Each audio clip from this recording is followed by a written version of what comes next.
ಲೋಕರಕ್ಷಕನಾದ ಯೇಸು ಕ್ರಿಸ್ತರ ನಾಮದಲ್ಲಿ ನಿಮ್ಮೆಲ್ಲರಿಗೆ ನನ್ನ ಹೃದಯಪೂರ್ವಕದಿಂದ ವಂದನೆಗಳನ್ನು ತಿಳಿಸ್ತಾ ಇದ್ದೀನಿ. ದೇವರ ಮನೆಯವರು ನಂಬಿಗಸ್ತರ ಎಂಬ ಅಂಶವನ್ನು ಮಾತಾಡ್ತಾ ಇದ್ದೀನಿ. ದೇವರ ಮನೆಯವರು ನಂಬಿಗಸ್ತರ, ನಂಬಿಕೆಯುಳ್ಳವರಾಗಿದ್ದಾರಾ ಎಂಬ ಅಂಶವನ್ನು ಪ್ರಿಯರಾದ ದೇವರ ಮಕ್ಕಳಿರ ಇಬ್ರಿಯರಿಗೆ ಬರೆದ ಪತ್ರಿಕೆ 3ನೇ ಅಧ್ಯಾಯ 2ನೇ ವಚನದಿಂದ 6ನೇ ವಚನದವರೆಗೆ ನೋಡೋಣ. ಮೋಶೆಯು ದೇವರ ಮನೆಯಲ್ಲೆಲ್ಲ ನಂಬಿಗಸ್ತನಾಗಿದ್ದಂತೆಯೇ ಯೇಸುವು ತನ್ನನ್ನು ನೇಮಿಸಿದಾತನಿಗೆ ನಂಬಿಗಸ್ತನಾಗಿದ್ದಾನೆ. ಮನೆಗಿಂತ ಮನೆ ಕಟ್ಟಿದವನಿಗೆ ಹೆಚ್ಚಾದ ಮಾನವಿರುವುದರಿಂದ ಮೋಶೆಗಿಂತ ಯೇಸುವು ಹೆಚ್ಚಾದ ಮಾನಕ್ಕೆ ಯೋಗ್ಯವೆಂದೆನಿಸಲ್ಪಟ್ಟಿದ್ದಾನೆ. ಪ್ರತಿ ಮನೆಯನ್ನು ಯಾರೋ ಒಬ್ಬನು ಕಟ್ಟಿರುವನು, ಸಮಸ್ತವನ್ನು ಕಟ್ಟಿದಾತನು ದೇವರೇ. ಮೋಶೆಯು ಸೇವಕನಾಗಿ ದೇವರ ಮನೆಯಲ್ಲೆಲ್ಲ ನಂಬಿಗಸ್ತನಾಗಿದ್ದನು. ಅವನು ಮುಂದೆ ಪ್ರಕಟವಾಗಿರಬೇಕಾಗಿದ್ದ ಸಂಗತಿಗಳಿಗೆ ಸಾಕ್ಷಿಯಾಗಿದ್ದನು. ಕ್ರಿಸ್ತನಾದರೂ ಮಗನಾಗಿ ದೇವರ ಮನೆಯ ಮೇಲೆ ಅಧಿಕಾರಿಯಾಗಿದ್ದಾನೆ. ನಾವು ನಮ್ಮ ಧೈರ್ಯವನ್ನು, ನಮ್ಮ ನಿರೀಕ್ಷೆಯಿಂದುಂಟಾಗುವ ಉತ್ಸಾಹವನ್ನು ಕಡೆ ತನಕ ದೃಢವಾಗಿ ಹಿಡಿದುಕೊಂಡವರಾದರೆ ನಾವೇ ದೇವರ ಮನೆಯವರು. ನಾವು ದೇವರ ಮನೆಯವರು. ಪ್ರಿಯರಾದ ದೇವರ ಮಕ್ಕಳಿರ, ದೇವರ ಮನೆಯವರು ಅಂದರೆ ಕಟ್ಟಡಗಳು ಅಲ್ಲ. ಅಂದರೆ ಮನುಷ್ಯರು ಕಟ್ಟಿರುವಂಥ ಕಟ್ಟಡಗಳನ್ನು ಕುರಿತು ಇಲ್ಲಿ ಮಾತನಾಡಿಲ್ಲ. ದೇವರ ಮನೆಯವರು ಅಂದರೆ ನಾವೇ ಭಕ್ತರು. ಮೊದಲನೇದಾಗಿ ಭೂಲೋಕದಲ್ಲಿದ್ದಂಥ ಪ್ರತಿ ಮನುಷ್ಯರು ದೇವರ ಮೂಲಕ ಹುಟ್ಟಿದವರು. ಪ್ರತಿ ಮಾನವರು ಕೂಡ ದೇವರ ಮೂಲಕ ಬಂದವರು. ಈ ಲೋಕದಲ್ಲಿ ಇದ್ದಂಥ ಪ್ರತಿ ಮನುಷ್ಯನು ದೇವರ ಕುಟುಂಬಕ್ಕೆ ಸಂಬಂಧಪಟ್ಟಂಥ ವ್ಯಕ್ತಿ. ಪ್ರತಿಯೊಬ್ಬನು ದೇವರ ಕುಟುಂಬಕ್ಕೆ ಸಂಬಂಧಪಟ್ಟವರು. ಈ ಲೋಕದಲ್ಲಿ ಎಷ್ಟು ಮಂದಿ ಮಾನವರು ಇದ್ದಾರೋ ಎಲ್ಲರೂ. ಆದರೆ ದೇವರ ಕುಟುಂಬದಿಂದ, ದೇವರಿಂದ ದೂರ ಆಗಿದ್ದಾರೆ. ಈ ಲೋಕ ಇದೆ ನೋಡಿ, ಲೋಕದಲ್ಲಿದ್ದಂಥ ಸರ್ವ ಮಾನವರು ದೇವರ ಮಕ್ಕಳು, ದೇವರ ಕುಟುಂಬದವರು. ದೇವರ ಕುಟುಂಬದವರಾಗಿರುವಂಥ ಇವರು ದೇವರಿಂದ ದೂರ ಆಗಿದ್ದಾರೆ. ದೇವರ ಮನೆ ಬಿಟ್ಟು ಹೊರಗಡೆ ಹೋಗಿದ್ದಾರೆ. ದೇವರಿಂದ ಹೊರಗಡೆ ಹೋಗಿರುವಂಥದ್ದು ಎಷ್ಟು ಜನ ಉಳ್ಕೊಂಡಿದ್ದಾರೆ? ಸ್ವಲ್ಪ ಮಂದಿ ಭಕ್ತರು, ಸ್ವಲ್ಪ ಮಂದಿ. ಅಂದರೆ ದೇವರಿಗೆ ವಿಧೇಯರಾಗಿ ದೇವರ ಒಂದು ಸಹವಾಸದಲ್ಲಿದ್ದವರು ಬಹಳ ಕಡಿಮೆ, ಸ್ವಲ್ಪ ಮಂದಿ ಇರ್ತಾರೆ. ಪ್ರಿಯರಾದ ದೇವರ ಮಕ್ಕಳಿರ, ಈ ಲೋಕದಲ್ಲಿದ್ದವರೆಲ್ಲರೂ ಕೂಡ ದೇವರ ಕುಟುಂಬದವರಾಗಿರುವಾಗ ಇವರೆಲ್ಲರೂ ಯಾಕೆ ಹೋಗಿದ್ದಾರೆ ಹೊರಗಡೆ ಯಾಕೆ ಹೋಗಿದ್ದಾರೆ?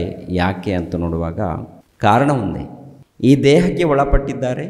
ಈ ದೇಹದ ಕೋರಿಕೆಗಳಿಗೆ ಒಳಪಟ್ಟು ಅನೇಕ ಸುಖಗಳನ್ನು ಅನುಭವಿಸಬೇಕು, ಈ ಲೋಕದಲ್ಲಿ ಸಂತೋಷವಾಗಿ ಜೀವಿಸಬೇಕು ಅಂತೇಳಿ ತುಂಬ ಜನ ದೇವರನ್ನು ಬಿಟ್ಟು ಹೊರಗಡೆ ಹೋಗಿದ್ದಾರೆ. ಹೊರಗಡೆ ಇದ್ದಂಥ ಜನರು ಏನಾದರೂ ಸಂತೋಷವಾಗಿದ್ದಾರಾ, ಆನಂದವಾಗಿದ್ದಾರಾ ಅಂತ ನೋಡುವಾಗ ಇಲ್ಲ, ಆನಂದವಾಗಿ ಸಂತೋಷವಾಗಿಲ್ಲ. ಒಂದು ರೀತಿಯಲ್ಲಿ, ಯಾವುದೋ ಒಂದು ರೀತಿಯಲ್ಲಿ ಕೊರಗು ಇದೆ, ಬಾಧೆ ಇದೆ. ದೇವರ ಸಹವಾಸದಲ್ಲಿದ್ದಾಗ, ದೇವರ ಅನ್ಯೋನ್ಯತೆ ಸಹವಾಸದಲ್ಲಿದ್ದಾಗ ಏನೇ ಸಮಸ್ಯೆಗಳಿದ್ದರೂ ಆ ಸಮಸ್ಯೆಯಲ್ಲಿ ಕೂಡ ಆ ಮನುಷ್ಯನು ಸಂತೋಷವಾಗಿರ್ತಾನೆ, ಆನಂದವಾಗಿರ್ತಾನೆ. ಏನೇ ಸಮಸ್ಯೆ ಇರಲಿ. ಪ್ರಿಯರ ದೇವ್ರ ಮಕ್ಕಳಿರ, ಆಲೋಚನೆ ಮಾಡಿ. ಇವಾಗ ಲೋಕದಲ್ಲಿದ್ದಂಥ ಮಾನವರೆಲ್ಲರೂ ಕೂಡ ಏನ್ರಿ ಒಂದು ರೀತಿಯಲ್ಲಿ ಹೊರಗಡೆ ಹೋಗಿದ್ದಾರೆ. ಇವಾಗ ಉಳಿದವರು ಎಷ್ಟು ಜನ ಅಂತ ನೋಡುವಾಗ ಸ್ವಲ್ಪ ಮಂದಿ ಇದ್ದಾರೆ, ಭಕ್ತರು. ಈ ಭಕ್ತರು ದೇವರ ಮನಸ್ಸನ್ನು ಅರ್ಥ ಮಾಡಿಕೊಂಡು ಜೀವಿಸಬೇಕು. ದೇವರ ಜ್ಞಾನವನ್ನು, ದೇವರ ಸಂಕಲ್ಪವನ್ನು ಅರ್ಥ ಮಾಡಿಕೊಂಡು ಬದುಕಬೇಕು. ಅರ್ಥ ಮಾಡಿಕೊಂಡಾಗ ಒಂದು ವಿಷಯ ನಮ್ಗೆ ಅರ್ಥ ಆಗುತ್ತೆ, ನಾವೆಲ್ಲರೂ ದೇವರ ಕುಟುಂಬದವರು ಅಂತ. ನಾವೆಲ್ಲರೂ ಯಾರಿಂದ ಅರ್ಥ ಆಗುತ್ತೆ ಹೇಳಿ? ನಾವೆಲ್ಲರೂ ದೇವರ ಕುಟುಂಬದವರು ಅಂತ ಅರ್ಥ ಆಗುತ್ತೆ. ದೇವರ ಕುಟುಂಬದವರು ಹೇಗಿರಬೇಕು ಅಂತ ಅಂಶ ಪ್ರಿಯರಿದು. ದೇವರ ಕುಟುಂಬದವರು ನಂಬಿಗಸ್ತರಾಗಿದ್ದೀವಾ? ಇವಾಗ ನೋಡಿ, ದೇವರ ಕುಟುಂಬ ಅಂದಾಗ, ಇಲ್ಲ ದೇವರ ಮನೆಯವರು ಅಂದಾಗ ನಾವೇ. ಅಂದರೆ ಒಬ್ಬ ಮನುಷ್ಯನಾಗಿರ್ಬೋದು, ಇಲ್ಲ 10 ಮಂದಿ ಆಗಿರ್ಬೋದು, ಇಲ್ಲ 100 ಮಂದಿ ಆಗಿರ್ಬೋದು. ಎಷ್ಟು ಮಂದಿ ಭಕ್ತರಿದ್ದಾರೋ ಎಲ್ಲರೂ ಕೂಡ ದೇವರ ಕುಟುಂಬದವರು, ದೇವರ ಮನೆಯವರು. ನೀನೊಬ್ಬನಿದ್ದೀಯಾ? ನಿನ್ನ ದೇಹನೇ ದೇವರಿಗೆ ಮನೆ. ನಿನ್ನ ದೇಹನೇ ದೇವರಿಗೆ ಏನು ಹೇಳಿ? ನಿನ್ನ ದೇಹ ದೇವರಿಗೇನದು? ಮನೆ ಅದು, ಇಲ್ಲಾಂದರೆ ಮಂದಿರ ಅದು. ಅದೇ ಪ್ರಕಾರ ಎಲ್ಲರೂ ಸೇರಿದಾಗ, ಎಲ್ಲರೂ ಸೇರಿದರೆ ಎಲ್ಲರೂ ಯಾರು? ದೇವರಿಗೆ ಮನೆ, ದೇವರಿಗೆ ಮನೆಯವರು. ನಾವೆಲ್ಲರೂ ಸೇರಿದ್ರು ಕೂಡ ದೇವರಿಗೆ ಮನೆಯವರು. ದೇವರ ಮನೆಯವರಾಗಿರುವಂಥ ನಾವು ನಂಬಿಗಸ್ತರಾಗಿದ್ದೀವಾ ಅಂತ. ಪ್ರತಿಯೊಬ್ಬರು ಕೂಡ ಯೋಚನೆ ಮಾಡಬೇಕು. ಮೊದಲನೇದಾಗಿ ಈ ದೇಹ ದೇವರಿಗೆ ಮನೆ, ಮನೆಯಲ್ಲಿದ್ದಂಥ ಪ್ರತಿಯೊಬ್ಬರು ಕೂಡ ದೇವರಿಗೆ ಏನಾಗಬೇಕು? ಮನೆಯೇ. ಎಲ್ಲರೂ ಸೇರಿದರೆ ದೇವರ ಮನೆಯವರು, ಇಲ್ಲ ದೇವರ ಕುಟುಂಬದವರು. ನಾವೆಲ್ಲರೂ ದೇವರ ಕುಟುಂಬದವರು, ನಾವೆಲ್ಲರೂ ದೇವರ ಮನೆಯವರು. ದೇವರ ಮನೆಯವರಾಗಿರುವಂಥ ನಾವು ಪ್ರಿಯರ ದೇವರ ಮಕ್ಕಳಿರ ಎಷ್ಟು ಮಂದಿ ಇದ್ದೀವಿ? ಲೋಕದಲ್ಲಿ ಸುಮಾರು 800 ಕೋಟಿ ಮಂದಿ ಇದ್ದೀವಿ ಅಂತೇಳಿ ಲೆಕ್ಕ. ಅದರಲ್ಲಿ 300 ಕೋಟಿಯಿಂದ 400 ಕೋಟಿಯವರೆಗೆ ಕ್ರಿಸ್ತನನ್ನು ನಂಬಿರುವಂಥ ಕ್ರೈಸ್ತರು ಇದ್ದಾರೆ ಅಂತ ಲೆಕ್ಕ. 300 ಕೋಟಿಯಿಂದ 400 ಕೋಟಿಯವರೆಗೆ ಕ್ರೈಸ್ತರೆಲ್ಲರೂ ಕೂಡ ಯಾರ ಮನೆಯವರು ಹೇಳಿ? ದೇವರ ಮನೆಯವರು, ದೇವರ ಕುಟುಂಬದವರು. ಎಲ್ಲರೂ ದೇವರ ಕುಟುಂಬದವರು, ಎಲ್ಲರೂ ಒಂದೇ. ಇನ್ನು ಹೊರಗಡೆ ಇದ್ದವರು ಏನಪ್ಪ ಅಂದರೆ ದೇವರಿಂದ ದೂರ ಆಗಿದ್ದಾರೆ. ದೇವರಿಂದ ಏನಾಗಿದ್ದಾರೆ? ದೇವರ ಮನೆಯಿಂದ ದೂರ ಆಗಿ ಹೊರಗಡೆ ಲೋಕದಲ್ಲಿ ಜೀವಿಸ್ತಾ ಇದ್ದಾರೆ. ಇವಾಗ ದೇವರ ಮನೆಯವರಾಗಿರುವಂಥ ನಾವು ಹೇಗೆ ಇದ್ದೀವಿ? ನಮ್ಗೆ ಅರ್ಥ ಆಗಬೇಕಾದ್ರೆ ಮೋಶೆಯನ್ನು ಕುರಿತು, ಯೇಸು ಪ್ರಭುವನ್ನು ಕುರಿತು ದೇವರು ಇಲ್ಲಿ ಬರೆಸಿದ್ದಾರೆ. ಕೆಲವು ಮಾತುಗಳನ್ನು ಯೋಚನೆ ಮಾಡೋಣ. ಇಬ್ರಿಯರಿಗೆ ಬರೆದ ಪತ್ರಿಕೆ 3ನೇ ಅಧ್ಯಾಯ 2ನೇ ವಚನವನ್ನು ನೋಡಿ. 2ನೇ ವಚನವನ್ನು 5ನೇ ವಚನ. ಮೋಶೆಯು ದೇವರ ಮನೆಯಲ್ಲೆಲ್ಲ ನಂಬಿಗಸ್ತನಾಗಿದ್ದಾನೆ. ಸಾಕು. ಅದರಲ್ಲಿ 5ನೇ ವಚನ ಕೂಡ ನೋಡಿ ಪ್ರಿಯರೇ. ಮೋಶೆಯು ಸೇವಕನಾಗಿ ದೇವರ ಮನೆಯಲ್ಲೆಲ್ಲ ನಂಬಿಗಸ್ತನಾಗಿದ್ದನು. ಮೋಶೆ ನಂಬಿಗಸ್ತನಾಗಿದ್ದನು ದೇವರ ಸೇವಕನಾಗಿ. ಪ್ರಿಯರ ದೇವರ ಮಕ್ಕಳಿರ, ಒಂದು ಕಾಲದಲ್ಲಿ ಮೋಶೆ ಆತನ ಜೀವಿತ ಹೇಗೆ ಇದೆ ಅಂತ ಪರಿಶೋಧನೆ ಮಾಡುವಾಗ ಐಗುಪ್ತ ದೇಶದಲ್ಲಿ ಅರಸನ ಮನೆಯಲ್ಲಿ ರಾಣಿಯ ಕುಮಾರನಾಗಿ ಕರೆಯಲ್ಪಡ್ತಾ ಇದ್ದಾನೆ. ಒಂದು ಉನ್ನತ ಸ್ಥಾನ, ಒಂದು ಶ್ರೇಷ್ಠ ಸ್ಥಾನ ಐಗುಪ್ತ ದೇಶದಲ್ಲಿ ಯಾರಿಗಿದೆ ಅಂತ ನೋಡುವಾಗ ಮೋಶೆಗಿದೆ ಪ್ರಿಯರೇ. ಏನ್ರಿ, ಅರಸನ ಸ್ಥಾನ ಬರ್ತಾ ಇದೆ ಆತನಿಗೆ. ಅರಸನ ಸ್ಥಾನವನ್ನು ಬಿಟ್ಟು ಅಧಿಕಾರವನ್ನು ಬಿಟ್ಟು ಒಡೆಯನ ಸ್ಥಾನವನ್ನು ಬಿಟ್ಟು ಯಾರ ಸಹವಾಸದಲ್ಲಿ ಇರೋದಕ್ಕೆ ಇಷ್ಟಪಡ್ತಾ ಇದ್ದಾನೆ ಗೊತ್ತಾ? ದೇವರ ಸಹವಾಸದಲ್ಲಿ, ದೇವರ ಮಕ್ಕಳ ಸಹವಾಸದಲ್ಲಿ ಇರೋದಕ್ಕೆ ಆತನ ಇಷ್ಟಪಟ್ಟಿದ್ದಾನೆ. ಯಾಕೆ ಇಷ್ಟಪಟ್ಟಿದ್ದಾನೆ ಅಂತ ನೋಡುವಾಗ ಮೋಶೆಗೆ ದೇವರ ಬಗ್ಗೆ ಅರ್ಥ ಆಗಿದೆ. ಮೋಶೆಗೆ ಯಾರ ಬಗ್ಗೆ ಅರ್ಥ ಆಗಿದೆ? ದೇವರ ಬಗ್ಗೆ ಅರ್ಥ ಮಾಡಿಕೊಂಡಿದ್ದಾನೆ. ಸೃಷ್ಟಿಕರ್ತನು ನಮ್ಮ ತಂದೆ. ಆತನು ನನಗೊಂದು ಕೆಲಸ ಕೊಟ್ಟಿದ್ದಾನೆ. ಆ ಕೆಲಸವನ್ನು ನಾನು ಮಾಡಬೇಕು. ಆ ಕೆಲಸವನ್ನು ನಾನು ಮಾಡಬೇಕಾದ್ರೆ ಈ ಅಧಿಕಾರ ನನಗೆ ಬೇಡ, ಈ ಒಡೆಯನ ಸ್ಥಾನ ನನಗೆ ಬೇಕಾಗಿಲ್ಲ. ಈ ಒಡೆಯನ ಸ್ಥಾನ, ಈ ಲೋಕದಲ್ಲಿದ್ದಂಥ ಯಾವ ಸ್ಥಾನ, ಯಾವ ಅಧಿಕಾರ ನನಗೆ ಬೇಕಾಗಿಲ್ಲ. ಐಶ್ವರ್ಯವೂ ನನಗೆ ಬೇಕಾಗಿಲ್ಲ. ದೇವರು ಬೇಕು, ದೇವರ ಸಹವಾಸ ಬೇಕು, ದೇವರ ಸೇವೆ ನಾನು ಮಾಡಬೇಕು. ದೇವರು ಏನು ನೇಮಿಸ್ತಾರೋ ಅದಕ್ಕೆ ನಾನು ವಿಧೇಯನಾಗಬೇಕು. ದೇವರು ನೇಮಿಸಿರುವಂಥ ವಾಕ್ಯಗಳಿಗೆ ನಾನು ವಿಧೇಯನಾಗಬೇಕು ಅಂತ ಹೇಳಿ ಒಬ್ಬ ಒಡೆಯನ ಸ್ಥಾನದಲ್ಲಿದ್ದಂಥ ಮನುಷ್ಯನು ಎಲ್ಲವನ್ನು ತ್ಯಾಗ ಮಾಡಿ ಏನ್ರಿ ಪ್ರಿಯರ ದೇವ್ರ ಮಕ್ಕಳಿರ ಸೇವಕನಾಗಿ ಸಿದ್ಧನಾಗಿದ್ದಾನೆ. ದೇವರು ಕರೆದಾಗ ಏನ್ರಿ ಪ್ರಿಯರ ದೇವ್ರ ಮಕ್ಕಳಿಗೆ ಎಲ್ಲವನ್ನು ಬಿಟ್ಟು ಬರ್ತಾನೆ ಪ್ರಿಯರಾತನು. ಯಾಕೆ ಅಂತ ನೋಡುವಾಗ ದೇವರನ್ನ ಅರ್ಥ ಮಾಡಿಕೊಂಡು ನಾನು ದೇವರ ಕುಟುಂಬದವನು, ದೇವರ ಮನೆಯವನು. ನಾನು ಆ ದೇವರ ಮನೆಯಲ್ಲಿ ನಾನು ಸೇರಬೇಕು. ಅದೇ ಪ್ರಕಾರ ದೇವರ ಮನೆಯವರಾಗಿದ್ದಂಥ ಪ್ರಜೆಗಳು ದುಃಖದಲ್ಲಿ ಕಷ್ಟದಲ್ಲಿದ್ದಾರೆ, ಅವರನ್ನು ನಾನು ಕಾಪಾಡಿಕೊಳ್ಬೇಕು ಅಂತೇಳಿ ಪ್ರಿಯರ ದೇವರ ಮಕ್ಕಳಿರ ಈ ಲೋಕದಲ್ಲಿ ಆಸ್ತಿಯನ್ನು, ಐಶ್ವರ್ಯವನ್ನು, ಅಧಿಕಾರವನ್ನು ಬಿಟ್ಟು ದೇವರ ಸೇವೆ ನಿಮಿತ್ತವಾಗಿ ಬರುವಂಥದ್ದು ನೋಡುತ್ತೇವೆ. ಎರಡನೇದಾಗಿ ಆತನ ಬಗ್ಗೆ ಒಂದು ಮಾತು ಬರೆಯಲ್ಪಟ್ಟಿದೆ ಏನು ಗೊತ್ತಾ? ದೇವರ ಮನೆಯಲ್ಲಿ ಆತನು ನಂಬಿಗಸ್ತನಾಗಿದ್ದಾನೆ. ದೇವರ ಮನೆಯಲ್ಲಿ ನಂಬಿಗಸ್ತನು ಅಂದರೆ ಏನು? ಮನೆ ಅಂದರೆ ಕಟ್ಟಡ ಅಲ್ಲ. ಮತ್ತು ಯಾರು? ನಾವೇ ದೇವರ ಮನೆ ಅಂದರೆ ಒಂದು ಕಾಲದಲ್ಲಿ ಇಸ್ರಾಯೇಲ್ ಜನಾಂಗದವರಲ್ಲಿ ನೋಡಿ ಆತನು ನಂಬಿಗಸ್ತನಾಗಿದ್ದಾನೆ. ಆ ಮನೆಯಲ್ಲಿ ನಂಬಿಗಸ್ತನು ಒಂದು ರೀತಿಯಲ್ಲಿ ತನ್ನ ದೇಹದಲ್ಲಿ, ತನ್ನ ಹೃದಯದಲ್ಲಿ ನಂಬಿಗಸ್ತನಾಗಿದ್ದಾನೆ. ಅರ್ಥ ಮಾಡ್ಕೊಳ್ಳಿ ಪ್ರಿಯರೇ. ಮೊದಲನೇದಾಗಿ ನಮ್ಮ ದೇಹವನ್ನು ಕುರಿತು, ನಮ್ಮ ಹೃದಯವನ್ನು ಕುರಿತು ನಾವು ನಂಬಿಗಸ್ತರಾಗಿರಬೇಕು. ದೇಹಕ್ಕೆ ಸಂಬಂಧಪಟ್ಟಂಥ ತಪ್ಪುಗಳು, ಹೃದಯದಲ್ಲಿ ತಪ್ಪುಗಳು ನಡೆದಾಗ ನಾವು ನಂಬಿಗಸ್ತರಾಗೋದಿಲ್ಲ. ಈ ದೇಹಕ್ಕೆ ಸಂಬಂಧಪಟ್ಟಂತೆ ಇದು ಏನಪ್ಪ ಅಂತ ನೋಡುವಾಗ ಈ ದೇಹ, ಈ ಶರೀರ ದೇವರ ಮನೆಯಾಗಿರುವಾಗ ಈ ಶರೀರ ವಿಷಯದಲ್ಲಿ ನಂಬಿಗಸ್ತರಾಗಿರಬೇಕು. ಯಾಕಂದರೆ ಈ ಶರೀರವನ್ನು, ಈ ದೇಹವನ್ನು ದೇವ್ರಿಗೋಸ್ಕರ ಬಳಸಬೇಕಿದ್ದನ್ನು. ಹೃದಯವನ್ನು, ಶರೀರವನ್ನು ಯಾರಿಗೋಸ್ಕರ ಬಳಸಬೇಕು ಹೇಳಿ? ಇದು ದೇವರಿಗೆ ಮನೆಯಾಗಿರುವಾಗ, ದೇವರಿಗೆ ಆಲಯವಾಗಿರುವಾಗ ಈ ದೇಹವನ್ನು, ಈ ಹೃದಯವನ್ನು ದೇವ್ರಿಗೋಸ್ಕರ ಅರ್ಪಣೆ ಆಗಬೇಕು. ಅದು ಮನಸ್ಸು ಮಾಡಿದ್ರೆ ಆಗುತ್ತಾ ಆಗಲ್ಲ ಅಂತ ನೋಡುವಾಗ ಆಗುತ್ತೆ. ಆದರೆ ನಾವು ಮನಸ್ಸು ಮಾಡ್ತಾ ಇಲ್ಲ. ನಾವು ಮನಸ್ಸನ್ನು ಪ್ರಿಯರ ದೇವ್ರ ಮಕ್ಕಳಿರ ಹತೋಟಿಯಲ್ಲಿ ತಗೊಳ್ತಾ ಇಲ್ಲ. ದೇಹವನ್ನು ಮನಸ್ಸನ್ನು ಹತೋಟಿಯಲ್ಲಿ ತಗೊಂಡು ದೇವ್ರಿಗೆ ಒಪ್ಪಿಸಿದಾಗ, ದೇವರ ಸೇವೆಗೋಸ್ಕರ ಇದನ್ನು ಬಳಸಿದಾಗ ಅವಾಗ ನಮಗೆ ಆತ್ಮಿಕವಾದಂಥ ಆಶೀರ್ವಾದ ಸಿಗುತ್ತೆ. ಹೆಚ್ಚಾಗಿ ಯಾವುದಕ್ಕೆ ಬಳಸ್ತಾ ಇದ್ದಾರೆ ನೋಡಿ, ಲೋಕದಲ್ಲಿ ಎಲ್ಲರೂ ಕೂಡ ಪ್ರಿಯರ ದೇವ್ರ ಮಕ್ಕಳಿರ ಏನ್ರಿ, ಲೋಕದಲ್ಲಿ ಇದ್ದಂಥ ಪ್ರಜೆಗಳ ಬಗ್ಗೆ ಒಂದು ಸಾರಿ ಪಕ್ಕಕ್ಕಿಟ್ಟರೆ, ದೇವರ ಪ್ರಜೆಗಳು, ದೇವರ ಕುಟುಂಬದವರು, ದೇವರ ಮನೆಯವರು ಅಂತ ಹೇಳಿಕೊಳ್ಳುವವರು ಏನು ಮಾಡ್ತಾರೆ ಹೇಳಿ ಗೊತ್ತಾ? ಯಾವುದಾದ್ರೂ ಪಾರ್ಟಿಗಳು ನಡೆದಾಗ ಕ್ರೈಸ್ತರ ಮಧ್ಯದಲ್ಲಿ ಕೆಲವರು ಪುರಾತನ ಕ್ರೈಸ್ತರಂತ ಹೇಳ್ಕೊಳ್ತಾರೆ. ಪುರಾತನ ಕ್ರೈಸ್ತರಂತ ಹೇಳ್ಕೊಂಡಾಗ ಪಾರ್ಟಿಗಳು ನಡೆಯುತ್ತಲ್ಲ, ಬರ್ತ್ಡೇ ಪಾರ್ಟಿಗಳು, ಮದುವೆ ಪಾರ್ಟಿಗಳು ನಡೆಯುತ್ತಲ್ಲ, ನಡೆಯುವಂಥ ಸಮಯದಲ್ಲಿ ಏನ್ರಿ ಪ್ರಿಯರ ದೇವ್ರ ಮಕ್ಕಳಿರ ಏನ್ರಿ ಕುಡಿಯೋದಿರುತ್ತಂತೆ. ಲೋಕದಲ್ಲಿ ಯಾವ ರೀತಿ ಕುಡಿತಾರೋ ಅದೇ ಪ್ರಕಾರ ನಮ್ಮ ಕ್ರೈಸ್ತರ ಮಧ್ಯದಲ್ಲಿ ಕೂಡ ಕುಡಿಯುವಂಥದ್ದು, ಆಮೇಲೆ ಲೋಕದ ರೀತಿಯಲ್ಲಿ ಯಾವ ರೀತಿ ಕುಣಿದಾಡ್ತಾರೋ ಅದೇ ಪ್ರಕಾರ ಕುಣಿದಾಡುವಂಥದ್ದು, ಈ ರೀತಿ ನಡೀತಾ ಇರುತ್ತೆ ಅಲ್ಲಿ. ಮತ್ತು ದೇವರ ಮಕ್ಕಳು ಅಂತ, ಮತ್ತು ಯಾರ ಮಕ್ಕಳು? ದೇವರ ಮಕ್ಕಳು ಅಂತ ಹೇಳ್ತಾರೆ, ದೇವರ ಕುಟುಂಬದವರು ಅಂತ ಹೇಳ್ಕೊಳ್ತಾರೆ.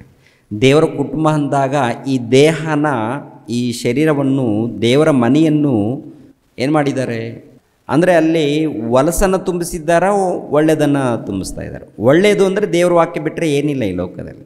ಒಳ್ಳೆಯದಂದ್ರೆ ದೇವ್ರ ವಾಕ್ಯ ಬಿಟ್ಟರೆ ಏನಾದರೂ ತೋರಿಸ್ತೀರಾ? ಎಲ್ಲ ಗತಿಸಿ ಹೋಗುತ್ತೆ. ದೇವ್ರ ವಾಕ್ಯ ಇದೆ ನೋಡಿ, ಇದು ಶಾಶ್ವತವಾಗಿ ನಿಲ್ಲುತ್ತೆ. ದೇವ್ರ ವಾಕ್ಯಕ್ಕೆ ಒಳಪಟ್ಟರೆ ಅದ್ಭುತ ಮನುಷ್ಯ. ಒಳ್ಳೆಯದು, ದೇವರ ಮಾತು ಒಳ್ಳೆಯದು, ದೇವ್ರ ವಾಕ್ಯಗಳು ಒಳ್ಳೆಯದು, ದೇವರೇ ಒಳ್ಳೆಯವರು. ದೇವರು ನಮ್ಮಲ್ಲಿ ಇರಬೇಕು, ಒಳ್ಳೆಯದಿರುತ್ತೆ. ಆದರೆ ತುಂಬ ಜನಲ್ಲಿ ಪ್ರಿಯರ ದೇವ್ರ ಮಕ್ಕಳಿರ ಒಂದು ರೀತಿಯಲ್ಲಿ ನಡೀತಾ ಇದ್ದಾರೆ. ಇನ್ನು ಕೆಲವರು ಈ ದೇವರ ಮನೆಯನ್ನು ಏನು ಮಾಡಿದ್ದಾರೆ ಅಂತ ನೋಡುವಾಗ ಗುಟ್ಟಕ ತಿಂದು ತಿಂದು ತಿಂದು ಈ ದೇವರ ಮನೆಯನ್ನು ಹಾಳು ಮಾಡಿದ್ದಾರೆ. ಯಾವ ಮನೆಯನ್ನು ಹಾಳು ಮಾಡಿದ್ದಾರೆ? ದೇವರ ಮನೆಯನ್ನು ಹಾಳು ಮಾಡಿದ್ದಾರೆ. ಈ ದೇವರ ಮನೆಯಲ್ಲಿ ಕಸ ತುಂಬುತ್ತಾ ಇದ್ದಾರೆ. ದೇವರ ಮನೆಯಲ್ಲಿ ಗುಟ್ಕ ಎನ್ನುವಂಥದ್ದೊಂದು ಕಸ ಹೋಗ್ತಾ ಇದೆ. ದೇವರ ಮನೆಯಲ್ಲಿ ಸಿಗರೆಟ್ ಎನ್ನುವಂಥ ಇದೊಂದೊಂದು ಕಸ ಹೋಗ್ತಾ ಇದೆ. ದೇವರ ಮನೆಯಲ್ಲಿ ಏನ್ರಿ ಇನ್ನೇನಪ್ಪ ಕುಡಿಯುವಂಥದ್ದು ಮದ್ಯವು, ಅದೊಂದು ಚರಂಡಿ ಮೋರಿದು ಅದೊಂದು ಹೋಗ್ತಾ ಇದೆ ಗೊಳಕ್ಕಂತ. ಮತ್ತೇನಪ್ಪ ಇದೆಲ್ಲ ಗೊಳಕ್ಕಂತ ಹೋದ್ಮೇಲೆ ಆಮೇಲೆ ಮತ್ತೆಲ್ಲಿ ಹೋಗ್ತಾನೆ ಮನುಷ್ಯ? ಇನ್ನೊಂದು ದಾರಿ ಹಿಡ್ಕೊಳ್ತಾನೆ, ಮತ್ತೊಂದು ದಾರಿ ಹಿಡಿತಾನೆ. ಒಟ್ಟಿನಲ್ಲಿ ಈ ಮನೆ ಯಾರಿಗೆ ಇದಾಗಿದೆ ಅಂತ ನೋಡುವಾಗ ಪ್ರಿಯರಾದ ದೇವ್ರ ಮಕ್ಕಳಿರ ಹೊಲಸು ಕಾರ್ಯಕ್ರಮಗಳು ಒಪ್ಪಿಸಿಲ್ವಾ? ಹೊಲಸು ಲೋಕದಲ್ಲಿ ಎಲ್ಲರೂ ಒಪ್ಪಿಸಿದಾರ ಅಂತ ನೋಡುವಾಗ ಈ ದೇಹನೇ ದೇವರ ಮನೆಯನ್ನು ಸೈತಾನಿಗೆ ಒಪ್ಪಿಸಿದ್ದಾರೆ. ಎರಡನೇದಾಗಿ ಮಾತುಗಳು ಕೂಡ, ಅಂದರೆ ಹೃದಯದಿಂದ ಮಾತುಗಳು, ಒಳ್ಳೆ ಮಾತುಗಳು ಬರಬೇಕಲ್ಲ. ಹೃದಯದಲ್ಲಿ ಒಳ್ಳೆ ಮಾತುಗಳು ಬರಬೇಕು. ಒಳ್ಳೆ ಮಾತುಗಳು ಬರೋದು ಬಿಟ್ಟು ಕೆಟ್ಟ ಮಾತುಗಳು ಬರ್ತಾ ಇದೆ ಅಂದರೆ ಹೃದಯ ಕೆಟ್ಟೋಗಿದೆ, ದೇಹ ಕೆಟ್ಟೋಗಿದೆ. ಹೃದಯ ದೇಹ ಎರಡೂ ಕೆಡಿಸಿದ್ದಾರೆ. ಆಗಿರುವಾಗ ಇದು ದೇವರ ಮನೆ ಆಗುತ್ತಾ? ದೆವ್ವಕ್ಕೆ ನಿಲಯವಾಗುತ್ತಾ? ದೇವರ ಮನೆ ಆಗುತ್ತಾ? ದೆವ್ವಕ್ಕೆ ನಿಲಯವಾಗುತ್ತಾ ಅಂತ ನೋಡುವಾಗ ದೇವರ ಮನೆ ಆಗಲ್ಲ. ದೇವರ ಮನೆ ದೆವ್ವಕ್ಕೆ ನಿಲಯವಾಗಿರುವಂಥದ್ದು. ಮೋಶೆಯನ್ನು ಪರಿಶೋಧನೆ ಮಾಡುವಾಗ ಪ್ರಿಯರ ದೇವ್ರ ಮಕ್ಕಳಿರ ಆತನು ಭಕ್ತನು ಅದನ್ನು ಯಾವ ರೀತಿ ನಡ್ಕೊಂಡಿದ್ದಾನೆ ಅಂತ ನೋಡುವಾಗ ಈ ಲೋಕದಲ್ಲಿ ತನ್ನ ಹೃದಯವನ್ನು ಕಾಪಾಡಿಕೊಂಡಿದ್ದಾನೆ, ತನ್ನ ದೇಹವನ್ನು ಕಾಪಾಡಿಕೊಂಡಿದ್ದಾನೆ. ಎರಡನೇದಾಗಿ ದೇವರ ಮಕ್ಕಳು ಅಂದರೆ ದೇವರ ಮನೆಯವರನ್ನು ಕೂಡ ಕಾಪಾಡಿಕೊಳ್ಳೋದಕ್ಕೆ ತನ್ನ ಬದುಕನ್ನು ಮುಂದೆ ಇಟ್ಟಿದ್ದಾನೆ. ಪ್ರಿಯರೇ, ತನ್ನ ಬದುಕನ್ನು ಮುಂದೆ ಇಟ್ಟಿದ್ದಾನೆ. ಒಂದು ಸಾರಿ ವಿಮೋಚನೆ ಕಾಂಡ 32ನೇ ಅಧ್ಯಾಯ 30ನೇ ವಚನವನ್ನು ಗಮನಿಸೋಣ. ಮರುದಿನದಲ್ಲಿ ಮೋಶೆ ಜನರಿಗೆ, ನೀವು ಮಹಾಪಾಪವನ್ನು ಮಾಡಿದಿರಿ, ಆದರೂ ನಾನು ಬೆಟ್ಟವನ್ನು ಹತ್ತಿ ಯೆಹೋವನ ಸನ್ನಿಧಿಗೆ ಹೋಗುವೆನು. ಒಂದು ವೇಳೆ ನೀವು ಮಾಡಿದ ಪಾಪ ಕೃತ್ಯಕ್ಕೆ ಕ್ಷಮಾಪಣೆಯು ನನ್ನ ಮೂಲಕ ದೊರಕಿತು ಎಂದು ಹೇಳಿದನು.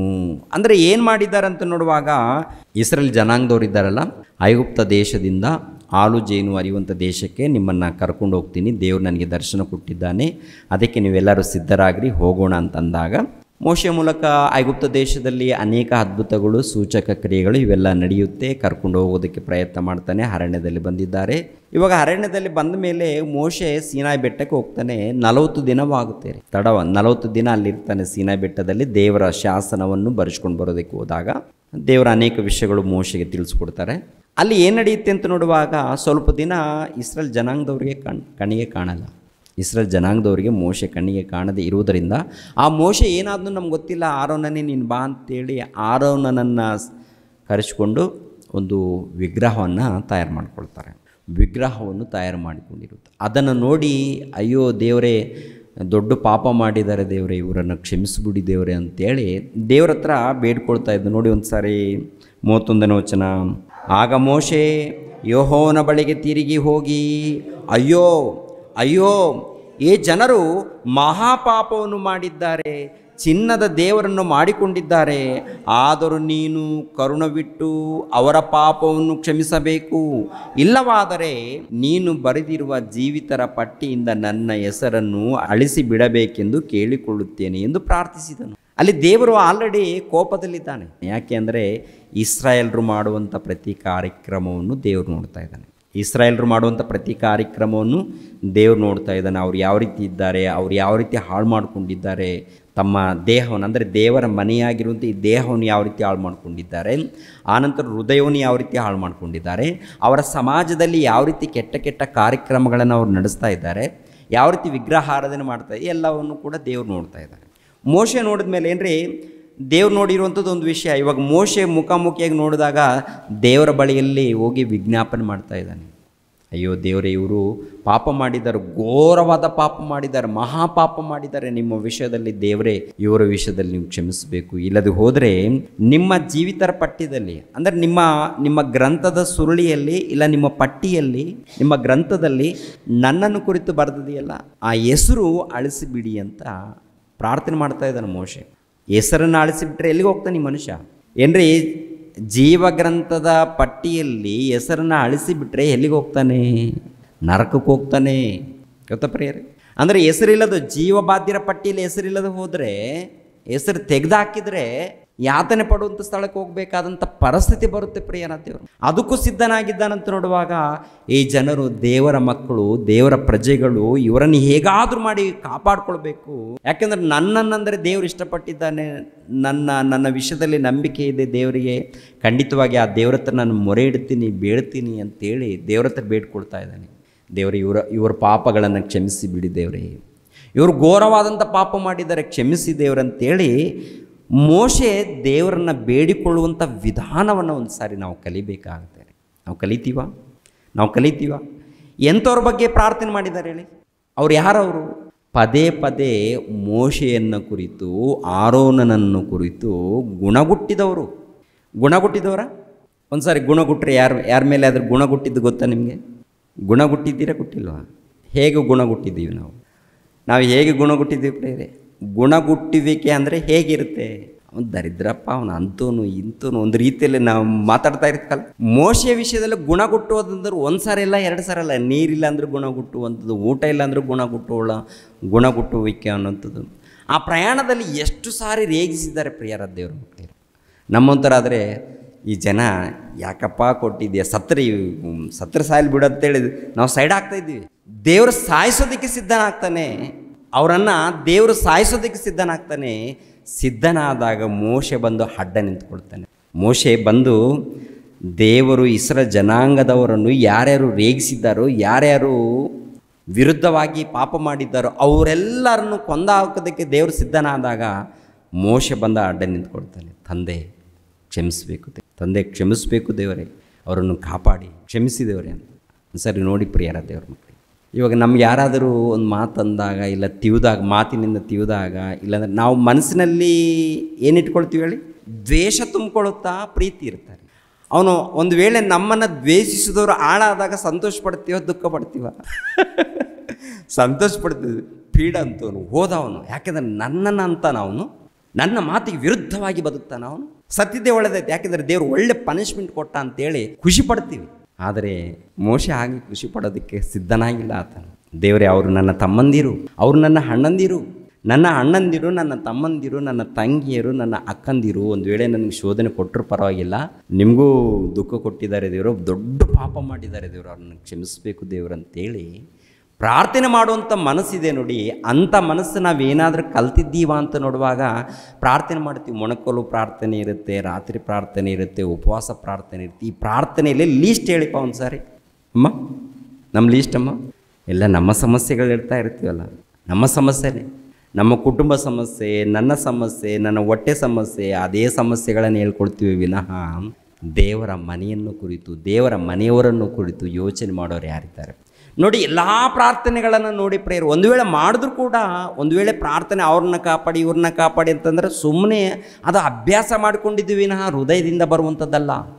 ಹೃದಯದಿಂದ ಬರುವಂಥದ್ದು ಅಲ್ವೇ ಅಲ್ಲ ಪ್ರಿಯರೇ. ಸುಮ್ಮನೆ ಏನಪ್ಪ ಅಂದರೆ ದೇವ್ರು ಹೇಳಿದಾರಲ್ವ, ಇತರರಿಗೋಸ್ಕರ ಪ್ರಾರ್ಥಿಸು ಅಂತ ಹೇಳಿದಾರಲ್ವ, ಅದಕ್ಕೆ ಅವ್ರು ಹೇಳಿರೋದರಿಂದ ನಾವು ಮಾಡ್ತಾ ಇದ್ದೀವಿ ವಿನಃ ಅದು ಅಭ್ಯಾಸವಾಗಿ ಮಾಡ್ಕೊಳ್ತಾ ಇದ್ದೀವಿ ವಿನಃ ಮನಸ್ಫೂರ್ತಿಯಿಂದ ಮಾಡೋರು ಬೇಕು ಪ್ರಿಯರೇ. ಈ ದಿನಗಳಲ್ಲಿ ಮನಸ್ಫೂರ್ತಿಯಿಂದ, ಹೃದಯಪೂರ್ವಕದಿಂದ, ಮನಸ್ಫೂರ್ತಿಯಿಂದ ವಿಜ್ಞಾಪನೆ ಮಾಡೋರು ಬೇಕು, ದೇವರನ್ನು ಮೊರೆ ಇಡೋರು ಬೇಕು, ಯಥಾರ್ಥವಾಗಿ ದೇವರನ್ನು ಕೊಂಡಾಡೋರು ಬೇಕು.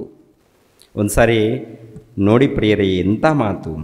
ಅವರ ಪಾಪನ್ನು ಕ್ಷಮಿಸಬೇಕು, ಇಲ್ಲವಾದರೆ ನೀನು ಬರೆದಿರುವ ಜೀವಿತರ ಪಟ್ಟಿಯಿಂದ ನನ್ನ ಹೆಸರನ್ನು ಅಳಿಸಬಿಡಬೇಕೆಂದು ಕೇಳಿಕೊಳ್ಳುತ್ತೇನೆಂದು ಪ್ರಾರ್ಥಿಸಿದನು. ಅದಕ್ಕೆ ಯೆಹೋವನು, ಯಾರ್ಯಾರು ನನ್ನ ಮಾತನ್ನು ಮೀರಿ ಪಾಪ ಮಾಡಿದ್ದಾರೋ ಅವರ ಹೆಸರುಗಳನ್ನೇ ನನ್ನ ಬಳಿಯಲ್ಲಿರುವ ಪಟ್ಟಿಯಿಂದ ನಾನು ಅಳಿಸಿಬಿಡುವೆನು. ಪ್ರಿಯರಾದ ದೇವರ ಮಕ್ಕಳಿರ, ಒಂದು ಸರಿ ಆಲೋಚನೆ ಮಾಡಿ. 32ನೇ ಅಧ್ಯಾಯ 11ನೇ ವಚನವನ್ನು ನೋಡಿ. ಆಗ ಮೋಶೆ ನನ್ನ ದೇವರಾದ ಯೆಹೋವನನ್ನು ಬೇಡಿಕೊಂಡು, ಯೆಹೋವನೇ, ನೀನು ಮಹಾಶಕ್ತಿಯಿಂದಲೂ ಭುಜಬಲದಿಂದಲೂ ಐಗುಪ್ತ ದೇಶದಿಂದ ಬಿಡಿಸಿದ ನಿನ್ನ ಪ್ರಜೆಗಳ ಮೇಲೆ ಕೋಪದಿಂದಿರುವುದೇಕೆ? ಐಗುಪ್ತ್ಯರು ನಿನ್ನ ವಿಷಯದಲ್ಲಿ ಯೆಹೋವನು ಕೇಡು ಮಾಡಬೇಕೆಂದು ಅಭಿಪ್ರಾಯದಿಂದಲೇ ಇಸ್ರಾಯೇಲ್ಯರನ್ನು ಇಲ್ಲಿಂದ ಕರೆಕೊಂಡು ಹೋದನಲ್ಲ.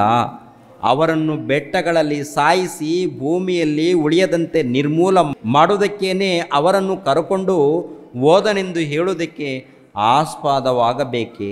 ನಿನ್ನ ರೋಷಾಗ್ನಿಯನ್ನು ಬಿಟ್ಟು ನಿನ್ನ ಪ್ರಜೆಗಳಿಗೆ ಕೇಡನ್ನು ಮಾಡದೆ ಮನಸ್ಸನ್ನು ಬೇರೆ ಮಾಡಿಕೋ. ನಿನ್ನ ಸೇವಕರಾದ ಅಬ್ರಹಾಮ, ಇಸಾಕ, ಯಾಕೋಬರನ್ನು ನೆನಪಿಗೆ ತಂದುಕೋ.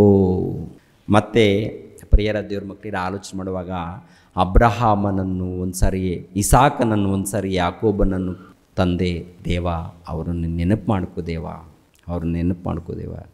ಯಾರನ್ನು ಕುರಿತು ಬೇಡಿಕೊಳ್ತಾ ಇದ್ದಾನೆ ಅನ್ನೋದು ಬೇಕು. ಒಂದು ಸಾರಿ ಯಾರನ್ನು ಕುರಿತು ಶೋಧನೆ ಕೊಟ್ಟೋರಲ್ವಾ ಇವರು? ಮಾಮೂಲು ಶೋಧನೆ ಕೊಟ್ಟಿಲ್ಲ, ಮಾಮೂಲು ಹಿಂಸೆ ಕೊಟ್ಟಿಲ್ಲ. ಇವರು ಬಹಳ ಶೋಧನೆ ಕೊಟ್ಟಿದ್ದಾರೆ, ಹಿಂಸೆ ಕೊಟ್ಟಿದ್ದಾರೆ, ತೊಂದರೆಗಳನ್ನು ಕೊಟ್ಟಿದ್ದಾರೆ, ಅವಮಾನಪಡಿಸಿದ್ದಾರೆ, ಬೇಸರವನ್ನು ಉಂಟು ಮಾಡಿದ್ದಾರೆ, ಗುಣಗುಟ್ಟಿದ್ದಾರೆ. ಅಂಥ ಪ್ರಜೆಗಳನ್ನು ಕುರಿತು ಆತನು ಮೋಶೆ ದೇವರಿಗೆ ಮೊರೆ ಇಡ್ತಾ ಇದ್ದಾನೆ. ನಾವು ಯಾವತ್ತಾದರೂ ಮೊರೆ ಇಟ್ಟಿದ್ದೀವ? ನಾವು ಯಾವತ್ತಾದರೂ ನಾವು ಪ್ರಾರ್ಥನೆ ಮಾಡಿದ್ದೀವ? ನಾವು ಯಾವತ್ತಾದರೂ ನಮ್ಮ ಶತ್ರುಗಳ ವಿಷಯದಲ್ಲಿ ಯಾವತ್ತಾದರೂ ನಾವು ಪ್ರಾರ್ಥನೆ ಮಾಡ್ತಿದ್ದೀವ? ಇದನ್ನು ಕಲಿಯದೆ ಹೋದರೆ ದೇವರ ಮನೆಯಲ್ಲಿ ನಾವು ಇಲ್ಲ ಅಂತ ಲೆಕ್ಕ.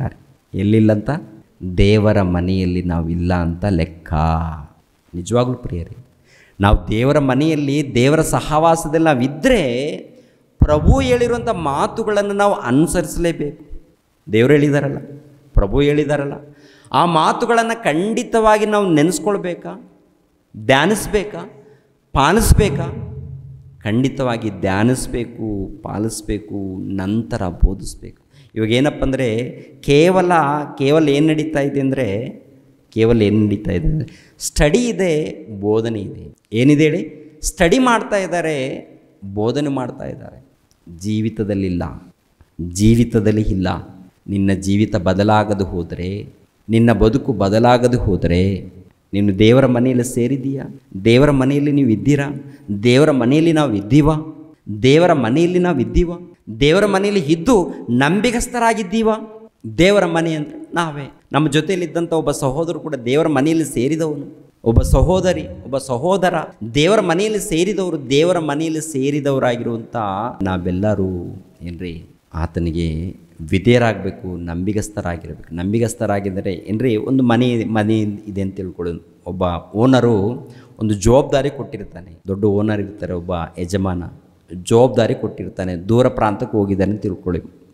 ಮನೆಯಲ್ಲಿ ಸಂಬಂಧಪಟ್ಟಂತ ಏನ್ರಿ ಬೀಗದ ಕೈ ಕೊಟ್ಟೋಗಿರ್ತಾನೆ, ನೀನು ಮನೆ ಚೆನ್ನಾಗಿ ನೋಡ್ಕೋಬೇಕಪ್ಪ ಅಂತ. ಅವಾಗ ಏನು ಮಾಡಬೇಕಾ? ಮನೆಯಲ್ಲಿದ್ದಂಥ ಒಬ್ಬ ಸೇವಕನು ಮನೆಯಲ್ಲಿ ಎಲ್ಲಿ ವಸ್ತುಗಳಿದೆಯೋ ವಸ್ತುಗಳನ್ನು ಒಂದು ಮುಟ್ಟದೆ, ಎರಡನೇದಾಗಿ ಕಳ್ಳನು ಬಂದಾಗ ಅದನ್ನು ಕೂಡ ಎಚ್ಚರಿಕೆಯಾಗಿದ್ದು ಅದನ್ನು ಕಾಪಾಡಿಕೊಳ್ಬೇಕು. ಅಂದರೆ ಇನ್ನೊಬ್ಬರ ವಶವಾಗದಂತೆ ಅಲ್ಲಿರುವಂಥ ಎಲ್ಲ ಸಾಮಾನುಗಳನ್ನು ಸರಿಯಾದ ರೀತಿಯಲ್ಲಿ ಕಾಪಾಡಿಕೊಂಡು ಯಜಮಾನನು ಬಂದಾಗ ಆತನಿಗೆ ಒಪ್ಪಿಸುವಂಥದ್ದು. ಅಯ್ಯ, ನೀವು ಕೊಟ್ಟಿರುವಂಥ ಕೀ ತೊಗೊಳ್ಳಿ. ಎಲ್ಲ ವಸ್ತುಗಳು ಕರೆಕ್ಟಾಗಿದೆಯಾ ನೋಡಿದಾಗ ನೀವು ಗಮನಿಸ್ತಾನೆ. ಯಜಮಾನ್ ಬಂದು ಗಮನಿಸಿದಾಗ ಎಲ್ಲಾದರೂ ವಸ್ತುಗಳು ಏನಾದರೂ ಬೇರೆ ಬೇರೆ ವಸ್ತು ಅಂದರೆ ಇರುವಂಥ ಸ್ಥಳದಲ್ಲಿದೆಯಾ, ಎಲ್ಲಾದರೂ ಬೇರೆ ಬೇರೆ ಕಡೆ ಇದೆಯಾ? ಇರುವಂಥ ಸ್ಥಳದಲ್ಲಿ ಇದ್ದರೆ ಪರವಾಗಿಲ್ಲ. ಒಂದು ವೇಳೆ ವಸ್ತುಗಳು ಕಂಡಿಲ್ಲ ಅಂದರೆ ನಂಬಿಗಸ್ತನಲ್ಲ, ಅವನು ಮೋಸಗಾರನು. ನಂಬಿಗಸ್ತನಲ್ಲ, ಅವನು ಮೋಸಗಾರನು. ಇವಾಗ ದೇವರ ಮನೆ ಅಂದರೆ ಪ್ರಿಯರ ದೇವರ ಮಕ್ಕಳಾಗಿರುವಂಥ ನಾವೆಲ್ಲರೂ ಆಗಿರುವಾಗ ನಿಮ್ಮನ್ನು ಕಾಪಾಡಿಕೊಳ್ಳುವಂಥ ಜವಾಬ್ದಾರಿ ನನಗಿದೆ, ನನ್ನನ್ನು ಕಾಪಾಡಿಕೊಳ್ಳುವಂಥ ಜವಾಬ್ದಾರಿ ನಿಮಗಿದೆ. ಇದೆಯಾ? ನಿಮ್ಮನ್ನು ಕಾಪಾಡಿಕೊಳ್ಳುವಂಥದ್ದು, ನಿಮ್ಮ ಆತ್ಮಗಳನ್ನು ಕಾಯುವಂಥದ್ದು, ನನ್ನ ಆತ್ಮವನ್ನು ನೀವು ಕಾಯುವಂಥದ್ದು ಒಬ್ರಿಗೊಬ್ಬರು ಇದೆಯಾ ಅಂತೀರಾ, ಇಲ್ಲೋ ಅಂತೀರಾ? ನಾವೆಲ್ಲರೂ ದೇವರ ಕುಟುಂಬ ಆಗಿರುವಾಗ ಎಲ್ಲರೂ ಒಗ್ಗಟ್ಟಾಗಿದ್ದು ಪ್ರಿಯರ ದೇವ್ರ ಮಕ್ಕಳಿರ ನನ್ನ ಆತ್ಮವನ್ನು ನಾನು ಕಾಪಾಡಿಕೊಂಡು ಕುಟುಂಬದಲ್ಲಿದ್ದಂಥ ಆತ್ಮಗಳನ್ನು ಕಾಪಾಡಿಕೊಂಡು ಅದೇ ಪ್ರಕಾರ ನೀವು ನಿಮ್ಮ ಮನೆಯಲ್ಲಿದ್ದವರು ಮೊಟ್ಟ ಮೊದಲು ನಿಮ್ಮ ಆತ್ಮವನ್ನು ನಿಮ್ಮ ಹೃದಯವನ್ನು ನೀವು ಕಾಪಾಡಿಕೊಳ್ಬೇಕು. ಎರಡನೇದಾಗಿ ನಿಮ್ಮ ಕುಟುಂಬದವರನ್ನು ನೀವು ಕಾಪಾಡಿಕೊಳ್ಬೇಕು. ಮೂರನೇದಾಗಿ ಸಭೆಯಲ್ಲಿ ಇದ್ದವರನ್ನು ಕಾಪಾಡಿಕೊಳ್ಬೇಕು. ಅದು ಕೊಟ್ಟಂಥ ಜವಾಬ್ದಾರಿ. ಆ ನಂಬಿಕೆಯಲ್ಲಿ ಮೋಶೆ ಇದ್ದಾನೆ, ಯೇಸು ಪ್ರಭು ಕೂಡ ಇದ್ದಾರೆ, 1ನೇ ಶತಮಾನದಲ್ಲಿ ಅಪೊಸ್ತಲರು ಇದ್ದಾರೆ. ಈಗಿನ ಕಾಲದಲ್ಲಿ ನಾವೆಲ್ಲರೂ ಹೇಗಿದ್ದೀವಿ ಅನ್ನೋದನ್ನು ಬೇಕು. ಈಗಿನ ಕಾಲದಲ್ಲಿ ನಾವೆಲ್ಲರೂ ಹೇಗಿದ್ದೀವಿ, ಹೇಗೆ ಬೆಳೀತಾ ಇದ್ದೀವಿ, ಹೇಗೆ ಅಭಿವೃದ್ಧಿ ಆಗ್ತಾ ಇದ್ದೀವಿ ಆತ್ಮಿಕವಾಗಿ ನೋಡಿ. ಲೋಕದಲ್ಲಿ ನೋಡುವಾಗ ಪ್ರಿಯರ ದೇವರ ಮಕ್ಕಳಿರ ದೇವರ ಮಕ್ಕಳನ್ನು ಯಾವ ರೀತಿ ಬಳಸ್ಕೊಳ್ತಾ ಇದ್ದಾರೆ, ದೇವರ ಮಕ್ಕಳನ್ನು ಹೇಗೆ ಬಳಸ್ತಾ ಇದ್ದಾರೆ? ಸ್ವಾರ್ಥಕ್ಕಾಗಿ. ದೇವರ ವಾಕ್ಯವನ್ನು ಹೇಳಿ ಅಭಿವೃದ್ಧಿ ಇಲ್ಲ, ದೇವರ ಜ್ಞಾನವನ್ನು ಹೇಳಿ ಆತ್ಮಿಕವಾಗಿ ಬೆಳೆಸ್ತಾ ಇಲ್ಲ. ಕಾಣಿಕೆ ನಿಮಿತ್ತವಾಗಿದೆ. ಇನ್ನೇನು ಯಾವುದೋ ಒಂದು ವ್ಯಾಪಾರ ಆಗ್ಬಿಟ್ಟಿದೆ. ವ್ಯಾಪಾರ, ಖರ್ಚಿಪ್ಪುಗಳ ವ್ಯಾಪಾರ ದೇವರ ಮಕ್ಕಳ ಮಧ್ಯದಲ್ಲಿ, ಎಣ್ಣೆ ವ್ಯಾಪಾರ, ಇನ್ನೇನು ಎಲ್ಲ ವ್ಯಾಪಾರ ಆಗಿಬಿಟ್ಟಿದೆ ಪ್ರಿಯರ ದೇವರ ಮಕ್ಕಳಿಗೆ. ಎಲ್ಲ ವ್ಯಾಪಾರ. ಎಣ್ಣೆ ಬಾಟಲ್, ಇದು ಪ್ರಾರ್ಥನೆ ಮಾಡಿರುವಂಥ ಎಣ್ಣೆ ಬಾಟಲ್, ಇದು ಪ್ರಾರ್ಥನೆ ಮಾಡಿರುವಂಥ ಖರ್ಚಿಪ್ಪು, ಇದು ಪ್ರಾರ್ಥನೆ ಮಾಡಿರುವಂಥ ನೀರಿನ ಬಾಟಲ್ಗಳು, ಇದು ಪ್ರಾರ್ಥನೆ ಮಾಡಿರುವಂಥ ಉಪ್ಪಿನ ಪಾಕಿಟು, ಎಲ್ಲ ತರಕಾರಿಗಳು ಬಂದಿದೆ, ಆಹಾರ ಪದಾರ್ಥಗಳು ಬಂದಿದೆ. ಇದು ಇವರು ಪ್ರಾರ್ಥನೆ ಮಾಡಿದ್ದಾರೆ, ನೀವು ಕೊಂಡುಕೊಂಡು ಹೋಗಿ ಅಂತೇಳಿ 10 ರೂಪಾಯಿ ಇರುವಂಥದ್ದು 100 ರೂಪಾಯಿ ಮಾರಾಟ ಮಾಡುವಂಥದ್ದು. ಎರಡನೇದಾಗಿ ಇನ್ನೊಂದು ರೀತಿಯಲ್ಲಿ ಪ್ರಾರ್ಥನೆ ವಿಷಯದಲ್ಲಿ ಕೂಡ ಮೋಸ ಮಾಡುವಂಥದ್ದಿದೆ. ಅಂದರೆ ಪ್ರಿಯರ ದೇವರ ಮಕ್ಕಳಿರ ಏನು ನಡೀತಾ ಇದೆ ಅಂತ ನೋಡುವಾಗ ದೇವರ ಕುಟುಂಬದಲ್ಲಿ, ದೇವರ ಮನೆಯಲ್ಲಿ ಅನ್ಯಾಯ ನಡೀತಾ ಇದೆಯಾ ಅಥವಾ ನಂಬಿಗಸ್ತರಾಗಿ ಜೀವಿಸ್ತಾ ಇದ್ದಾರೆ ಅಂತ ನೋಡುವಾಗ ಅನ್ಯಾಯ ನಡೀತಾ ಇದೆ. ಅನ್ಯಾಯ, ಅಕ್ರಮ ನಡೀತಾ ಇದೆ. ಅನ್ಯಾಯ ನಡೀತಾ ಇದೆ, ಅಕ್ರಮ ನಡೀತಾ ಇದೆ. ನಮ್ಮ ಮಧ್ಯದಲ್ಲಿ ಕೂಡ ಬರ್ತಾರೆ. ಬಂದಾಗ ಏನಪ್ಪ ಅಂತಂದರೆ ಇಲ್ಲದು ಸಲ್ಲದು ಬೋಧನೆ ಮಾಡಿ ಪ್ರಿಯರ ದೇವ್ರ ಮಕ್ಕಳಿರ ಕೆಲವು ಬೋಧನೆ ಯೆಹೋವ ಸಾಕ್ಷಿಗಳು ಬರ್ತಾರೆ. ಅವ್ರು ಮನೆಗೆ ಬಂದು ಏನು ಮಾಡ್ತಾರೆ? ಯೆಹೋವ ಸಾಕ್ಷಿಗಳು ನೋಡಿದ್ದೀರಾ? ಧೈರ್ಯವಾಗಿ ಬರ್ತಾರೆ. ಕರಪತ್ರಿಕೆಗಳನ್ನು ಕೊಟ್ಟು ಮನಸ್ಸನ್ನು ಡೈವರ್ಟ್ ಮಾಡ್ತಾ ಇರ್ತಾರೆ. ಇನ್ನು ಕೆಲವರು ಬರ್ತಾರೆ. ಇನ್ನು ಕೆಲವರು ಅಂದರೆ ಪರಲೋಕದ ಮಾತೆಯನ್ನು ಕುರಿತು ಹೇಳಬೇಕು. ಯೆರೂಸಲೇಮ್ ತಾಯಿ ಬಗ್ಗೆ ಹೇಳ್ತಾರಂತೆ. ಏನು ಹೇಳ್ತಾರಪ್ಪ ಇವರು? ಯೆರೂಸಲೇಮ್ ಮಾತೆಯ ಬಗ್ಗೆ ಅಂತೆ. ಪರಲೋಕದಲ್ಲಿದ್ದಂಥ ಮತ್ತು ಪರಲೋಕದಲ್ಲಿ ತಂದೆಗೆ ಹೆಂಡತಿ ಇದ್ದಾಳೆ ಅಂತ ಅದೊಂದು ಬೋಧನೆ ಬಂದಿದೆ. ವಾಕ್ಯದ ಪ್ರಕಾರ ಬೋಧನೆನ ಅಥವಾ ವಿರುದ್ಧವಾಗಿದೆಯಾ ಅಂತ ನೋಡುವಾಗ ವಿರುದ್ಧವಾಗಿದೆ. ದಾರಿ ತಪ್ಪಿಸುವಂಥ ಬೋಧನೆಗಳಿದೆ. ಎಲ್ಲ ರೀತಿಯಲ್ಲಿ ನಾವು ಜಾಗ್ರತೆ ಪಡಬೇಕು. ನಮ್ಮ ಆತ್ಮವನ್ನು ಕಾಪಾಡಿಕೊಳ್ಬೇಕು, ಕುಟುಂಬದಲ್ಲಿದ್ದಂಥ ಆತ್ಮಗಳನ್ನು ಕಾಪಾಡಿಕೊಳ್ಬೇಕು. ಆಮೇಲೆ ಇನ್ನೇನು ಮಾಡಬೇಕು? ಸಭೆಯಲ್ಲಿದ್ದಂಥ ಆತ್ಮಗಳನ್ನು ಕಾಪಾಡಬೇಕು. ಓಕೆನಾ? ಹಿಬ್ರಿಯರಿಗೆ ಬರೆದ ಪತ್ರಿಕೆ, ಬನ್ನಿ ಅಲ್ಲಿಗೆ. ಹಿಬ್ರಿಯರಿಗೆ ಬರೆದ ಪತ್ರಿಕೆ ಪ್ರಿಯರ ದೇವ್ರ ಮಕ್ಕಳೇ, ಅದೇ 3ನೇ ಅಧ್ಯಾಯ 1ನೇ ವಚನ ನೋಡಿ. 1ನೇ ವಚನದಿಂದ, ಆದದರಿಂದ ದೇವಜನರಾದ ಸಹೋದರರೇ, ಪರಲೋಕ ಸ್ವಾಸ್ಥ್ಯಕ್ಕಾಗಿ ನನ್ನೊಂದಿಗೆ ಕರೆಯಲ್ಪಟ್ಟವರೇ, ನಾವು ಪ್ರತಿಜ್ಞೆ ಮಾಡಿ ಒಪ್ಪಿಕೊಂಡಿರುವ ದೇವ ಪ್ರೇಷಿತನೂ ಮಹಾಯಾಜಕನೂ ಆಗಿರುವ ಯೇಸುವನ್ನು ಲಕ್ಷ್ಯವಿಟ್ಟು ಯೋಚಿಸಿರಿ ಅಂತ. ಅಂದರೆ ದೇವರು ನಮ್ಮನ್ನು ಕರೆದಿದ್ದಾನೆ, ನಮಗೆ ಮಹಾಯಾಜಕನಾಗಿರುವ ಯೇಸು ಕ್ರಿಸ್ತನು ಇದ್ದಾನೆ, ಆತನ ಲಕ್ಷ್ಯವಿಟ್ಟು ಯೋಚಿಸಿರಿ. ಅಂದರೆ ಆತನನ್ನು ನಾವು ಯೋಚಿಸ್ಬೇಕಂದ್ರೆ, ಲಕ್ಷ್ಯ ಕೊಟ್ಟು ಯೋಚಿಸ್ಬೇಕಂದ್ರೆ, ಪರಿಶೋಧನೆ ಮಾಡಿ ಯೋಚಿಸ್ಬೇಕಂದ್ರೆ ಆತನ ಆಜ್ಞೆಗಳಿದೆಯಲ್ಲ ಅವೆಲ್ಲ ಪರಿಶೋಧನೆ ಮಾಡಬೇಕಂತೆ. ಆತನನ್ನು ಪರಿಶೋಧನೆ, ಆತನ ಮಾತುಗಳನ್ನು ಪರಿಶೋಧನೆ ಮಾಡಬೇಕು. ಮೋಶೆ ನಂಬಿಗಸ್ತನು, ಯೇಸು ಕ್ರಿಸ್ತರು ಕೂಡ ಮನೆಯಲ್ಲಿ ನಂಬಿಗಸ್ತ. ಮತ್ತು ನಾವು ದೇವರ ಮನೆಯಲ್ಲಿ ನಂಬಿಗಸ್ತರಂದರೆ ಈ ದೇಹ ಇದೆಯಲ್ಲ ದೇವರದು, ಆ ದೇವರ ಮನೆಯಾಗಿರುವಂಥ ದೇಹದ ಮೇಲೆ, ಹೃದಯದ ಮೇಲೆ ನಂಬಿಗಸ್ತರಾಗಿರಬೇಕು. ಎರಡನೇದಾಗಿ ಇನ್ನೊಬ್ಬರ ವಿಷಯದಲ್ಲಿ ಕೂಡ ನಂಬಿಗಸ್ತರಾಗಿರಬೇಕು. ಇನ್ನೊಬ್ಬರ ವಿಷಯದಲ್ಲಿ ಏನಂತ ಹೇಳಿದ್ದಾರೆ? ನಿನ್ನಂತೆ ನಿನ್ನ ನೆರೆಯವರನ್ನು ಪ್ರೀತಿಸಬೇಕು ಅಂತ ಹೇಳ್ತಾರೆ. ನಿನ್ನಂತೆ ನಿನ್ನ ನೆರೆಯವರನ್ನು ಪ್ರೀತಿಸಬೇಕು. ಶತ್ರು ಇದ್ದರೆ ಏನು ಮಾಡಬೇಕಂತಿರುತ್ತೆ? ಪ್ರಾರ್ಥಿಸಬೇಕು. ಶತ್ರುಗಳಿದ್ದಾರಾ? ಇದ್ದರೆ ಇಲ್ಲಿ ಏನಂತ ಪ್ರಾರ್ಥನೆ ಮಾಡ್ತೀಯ ಅಮ್ಮ? ಏನಂತ ಪ್ರಾರ್ಥನೆ ಮಾಡ್ತೀರಾ? ಪ್ರಾರ್ಥನೆ ಏನು? ದೇವರೇ ಅವರನ್ನು ಕ್ಷಮಿಸಿ, ದೇವರೇ ಕಾಪಾಡಿ, ದೇವರೇ ಅವರನ್ನು ಕಾಪಾಡಿ. ದೇವರು ಅಂದರೆ ಪ್ರಿಯರ ದೇವ್ರ ಮಕ್ಕಳಿರ, ಯಾರಾದರೂ ನಮ್ಮನ್ನು ಹಿಂಸೆ ಕೊಟ್ಟವ್ರನ್ನು ಕೂಡ ಒಂದು ವೇಳೆ ಅನಾಹುತದಲ್ಲಿ ಇಲ್ಲ ಅಪಘಾತದಲ್ಲಿ ಬಿದ್ದಾಗ ಇವರು ಹೀಗೆ ಆಯಿತು, ಚೆನ್ನಾಗಾಯಿತು ಅಂತ ಖುಷಿ ಪಡಬಾರ್ದಂತೆ. ಹಾಗಿದ್ರೆ ನಾವು ದೇವ್ರ ಮಕ್ಕಳಾಗಲ್ಲ. ಯಾಕೆಂದರೆ ಒಂದು ವೇಳೆ ನಡೆದಾಗಲೂ ಕೂಡ ಪ್ರಿಯರ ದೇವ್ರ ಮಕ್ಕಳಿರ, ನಮ್ಮ ಬದುಕುಗಳು ಏನು ಅನ್ನೋದು ಅಲ್ಲಿ ಗೊತ್ತಾಗುತ್ತೆ.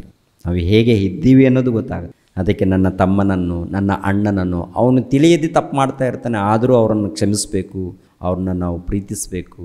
ಅವ್ರಿಗೋಸ್ಕರ ದೇವರನ್ನು ನಾವು ಬೇಡಬೇಕು. ದೇವರು ಒಳ್ಳೆಯದನ್ನು ಮಾಡಿ, ದೇವರೇ ನಮ್ಮ ತಪ್ಪುಗಳಿದ್ದರೆ ನಮ್ಮನ್ನು ಕೂಡ ಕ್ಷಮಿಸಿ ದೇವರೇ, ಅವರನ್ನು ಕ್ಷಮಿಸಿ ದೇವರೇ. ನಾವು ಭಕ್ತಿಯಿಂದ ಜೀವಿಸೋದಕ್ಕೆ ನಮಗೆ ಜ್ಞಾನ ಕೊಡಿ ದೇವರೇ. ನಾವು ಭಕ್ತಿಯಿಂದ ಜೀವಿಸ್ಬೇಕು ದೇವರೇ. ನೀವು ಮೆಚ್ಚುವಂಥ ರೀತಿಯಲ್ಲಿ ಬದುಕಬೇಕು ದೇವರೇ ಅಂತೇಳಿ ನಾವು ಹೀಗೆ ಪ್ರಾರ್ಥನೆ ಮಾಡಿಕೊಂಡು ದೇವರ ಧ್ಯಾನದಲ್ಲಿ ಭಕ್ತಿಯಲ್ಲಿ ನಾವು ಮುಂದೆ ಹೋಗಬೇಕು. ಭಕ್ತರೆಲ್ಲರೂ ಹಾಗೆ ಮಾಡಿದ್ದಾರೆ, ನಾವು ಕೂಡ ಹಾಗೆ ಮುಂದೆ ಹೋಗಬೇಕು. ಒಂದು ವೇಳೆ ದೇವರ ಆಜ್ಞೆಗಳಿಗೆ ಒಳಪಡದೆ ನಮ್ಮಿಷ್ಟದ ಪ್ರಕಾರ ಹೋದಾಗ ನಾವು ಮೋಸ ಹೋಗ್ತೀವಿ, ನಮ್ಗೆ ಸಿಗುವಂಥ ಪರಲೋಕ ಸಿಗಲ್ಲ. ಯಾಕೆಂದರೆ ಪ್ರತಿ ವಾರ ಕೂಡ ನಾವು ಕರ್ತನ ಭೋಜನದಲ್ಲಿ ನಾವು ಪಾಲೊಂದುತ್ತೀವ, ಕರ್ತನ ಮೇಜಿನಲ್ಲಿ ಪಾಲೊಂದುತ್ತೀವಿ. ಏನು ಪಾಲೊಂದಿದ ಮೇಲೆ ಹೊರಗಡೆ ನೋಡಬೇಕು ಗಲಾಟೆಗಳು ಎಲ್ಲ, ಆಸ್ತಿ ಬಗ್ಗೆ ಗಲಾಟೆಗಳಿರುತ್ತೆ, ಅಧಿಕಾರದ ಬಗ್ಗೆ ಕಿರಿಕಿರಿ ಇರುತ್ತೆ, ಇನ್ನೇನಪ್ಪ ಎಲ್ಲ ಕಿರಿಕಿರಿ. ನೀವು ವಾರಕ್ಕೊಂದು ಸಾರಿ ಬಂದು ಕರ್ತನ ಮೇಜಿನಲ್ಲಿ ಪಾಲು ಹೊಂದಿ ಮತ್ತು ಮನೆಯಲ್ಲಿ ಕಿರಿಕಿರಿ, ಹೊರಗಡೆ ಕಿರಿಕಿರಿ, ಅಲ್ಲಿ ಕಿರಿಕಿರಿ ಅಂದರೆ ನೀನು ಏನಪ್ಪ, ನೀನು ಕ್ರಿಸ್ತನ ರಕ್ತದಲ್ಲಿ ಪಾಲೊಂದಿದೀಯಾ? ಕ್ರಿಸ್ತನ ದೇಹ ಅಂತ ಭುಜಿಸ್ತಾ ಇದೆಯಾ? ಕ್ರಿಸ್ತನ ರಕ್ತವನ್ನು ಕುಡಿತಾ ಇದೆಯಾ? ಮತ್ತು ಬದುಕು ಬದಲಾಗಿಲ್ಲಲ್ಲ ಒಂದು ರೀತಿಯಲ್ಲಿ. ಅಂದರೆ ಯಾರನ್ನ ಕಿರಿಕಿರಿ ಮಾಡ್ತಾಯಿದ್ದೀನಿ? ನಿನ್ನ ಸಹೋದರಲ್ವಾ? ಪ್ರಭು ಹೇಳಿದ್ದಾರೆ, ನೀವು ನನಗೆ ಸೇವೆ ಮಾಡುತ್ತೀರಿ, ನನಗೆ ಸೇವೆ ಮಾಡ್ತಾ ಇದ್ದೀರಿ ಅಂತಂದರೆ ನನ್ನ ಸಹೋದರ ನೀವು ಸೇವೆ ಮಾಡಿರಿ ಅಂತ ಹೇಳ್ತಾರಲ್ಲ. ನನ್ನ ಸಹೋದರ ನೀವು ಪ್ರೀತಿಸ್ರಿ. ನನಗೆ ಸೇವೆ ಅಂದರೆ ನನ್ನನ್ನು ನೀವು ಪ್ರೀತಿಸ್ತಾ ಇದ್ದೀರಿ ಅಂದರೆ ನನ್ನ ಸಭೆಯನ್ನು ನೀವು ಕಾಯಬೇಕು, ನನ್ನ ಸಭೆಗೆ ಒಳ್ಳೆಯದನ್ನು ಮಾಡಬೇಕು, ನನ್ನ ಮಕ್ಕಳನ್ನು ಕಾಪಾಡ್ಕೊಳ್ಬೇಕು. ನೀವು ನಮ್ಮಲ್ಲಿ ಒಬ್ರಿಗೊಬ್ಬರು ಪ್ರೀತಿಸುವಂಥದ್ದು ಬಿಟ್ಟರೆ ಬೇರೆ ಆಲೋಚನೆ ಇರಬಾರ್ದು. ತಿಳಿಯದೆ ಕೆಲವರು ತಪ್ಪು ಮಾಡ್ತಾ ಇರ್ತಾರೆ, ಆದರೂ ಕೂಡ ಅದನ್ನು ಬಿಟ್ಬಿಡಬೇಕು. ಆದರೆ ಯಾರ್ಯಾರು ಯಾವ ರೀತಿ ನಡ್ಕೊಳ್ತಾ ಇದ್ದೀವೋ ಅದು ಮಾತ್ರ ಖಂಡಿತವಾಗಿ ದೇವ್ರ ಬಳಿಯಲ್ಲಿ ಹೋಗುತ್ತೆ. ನಾವು ಯಥಾರ್ಥವಾಗಿ ಹೋಗ್ತಾ ಇದ್ದೀವ, ಜೀವಿಸ್ತಾ ಇದ್ದೀವ, ಅಥವಾ ಕಪಟ ವೇಷ ಧಾರಣೆಯಿಂದ ಜೀವಿಸ್ತಾ ಇದ್ದೀವಿ, ಇದೆಲ್ಲ ಕೂಡ ದೇವರ ಬಳಿಯಲ್ಲಿ ಲೆಕ್ಕ ಇದೆ. ಆದ್ದರಿಂದ ಪ್ರಿಯರೇ, ನಮ್ಮ ಆತ್ಮವನ್ನು, ನಮ್ಮ ಹೃದಯವನ್ನು ನಾವು ಕಾಪಾಡಿಕೊಂಡು, ನಮ್ಮ ದೇಹವನ್ನು ಕಾಪಾಡಿಕೊಂಡು, ನಮ್ಮ ಕುಟುಂಬದಲ್ಲಿದ್ದಂಥ ಮಕ್ಕಳನ್ನು ಎಲ್ಲರನ್ನು ಕಾಪಾಡಿಕೊಂಡು, ಸಭೆಯಲ್ಲಿದ್ದವರನ್ನು ಕೂಡ ನಾವು ಕಾಪಾಡಿಕೊಂಡು ಮುಂದೆ ಹೋಗಬೇಕು. ಆತ್ಮಿಕವಾಗಿ ಬೆಳಿಬೇಕು. ಎಲ್ಲಿ ಬೆಳಿಬೇಕು ಹೇಳಿ? ಆತ್ಮಿಕವಾಗಿ ಬೆಳಿಬೇಕು, ಆತ್ಮಿಕವಾಗಿ ಅಭಿವೃದ್ಧಿ ಆಗಬೇಕು. ಚೆನ್ನಾಗಿ ವಾಕ್ಯ ಕಲೀರಿ. ಇನ್ನೊಂದು ಆತ್ಮವನ್ನು ದೇವರ ಸನ್ನಿಧಿಗೆ ಕರೆದುಕೊಂಡು ಬರೋದಕ್ಕೆ ಪ್ರಯತ್ನ ಮಾಡಿ. ಗುಣಗುಟ್ಟುವಿಕೆ ಇಲ್ಲ ಬೇರೆ ಬೇರೆ ವಿಷಯಗಳು ಇದ್ದಾಗ ನಾವು ಆತ್ಮಿಕವಾಗಿ ಬೆಳೆಯೋದೇ ಇಲ್ಲ. ನಾವು ಯಾರಿಗೆ ಹತ್ತಿರ ಆಗಬೇಕು ಹೇಳಿ? ದೇವರಿಗೆ ಹತ್ತಿರ ಆಗೋಣ, ದೇವರಿಗೆ ಹತ್ತಿರ ಆಗೋಣ, ದೇವರನ್ನು ನಂಬೋಣ, ದೇವರ ಮಕ್ಕಳಾಗೋಣ. ದೇವರ ಮನೆಯೆಂದು, ಇದು ಪರಿಶುದ್ಧವಾದಂಥ ಮನೆಯೆಂದು ದೇವ್ರಿಗೆ ಒಪ್ಪಿಸೋಣ. ಹಾಗೆ ಆಗಬೇಕು. ದೇವರು ನಿಮ್ಮನ್ನು, ನನ್ನನ್ನು ಆಶೀರ್ವದಿಸಲಿ.